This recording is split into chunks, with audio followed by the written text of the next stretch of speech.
Why do you think we've got, for example, in the pharmaceutical industry, somebody like Pfizer, right? Or Monsanto, which is a German company, and I could probably, think of a couple of big ones down in Texas, based on agriculture, and of course Exxon and everything in fossil fuel, and McDonnell Douglas, Lockheed. It's the private-public partnership, right?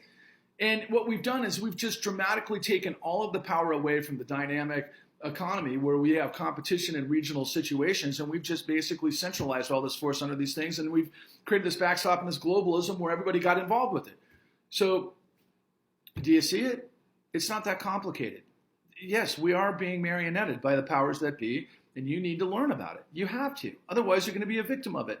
Tens of millions have already been a victim of it. 60% of African-American household wealth evaporated in 2012. I mean, that was the end of it, and then we bulldozed millions of people, tens of millions of people, families, all of the stuff through the foreclosure racket, which was a racket. We gave trillions of dollars to the bad guys, and they got the white working class.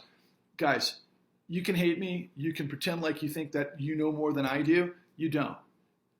Do I know everything? No, I don't know everything, but I certainly know this stuff as well as anybody in the country. And that's why I'm calling it Patrick Lovell Truth Bombs the Con, because what else am I going to do, man? I'm Navy SEAL Team 6 coming after, the con artists like you would a terrorist, because it's financial terrorism. Except I'm not trying to do it violently. I'm trying to create a peaceful movement, a peaceful civil rights movement that purges corruption. That's who I am, man. And, and I guess I'll liken it back to the 80s because I'm an ex-gener. I come from the time period where I'll tell you was a huge influence on my life. You guys remember the movie Risky Business? Risky Business, Tom Cruise, he played Joel.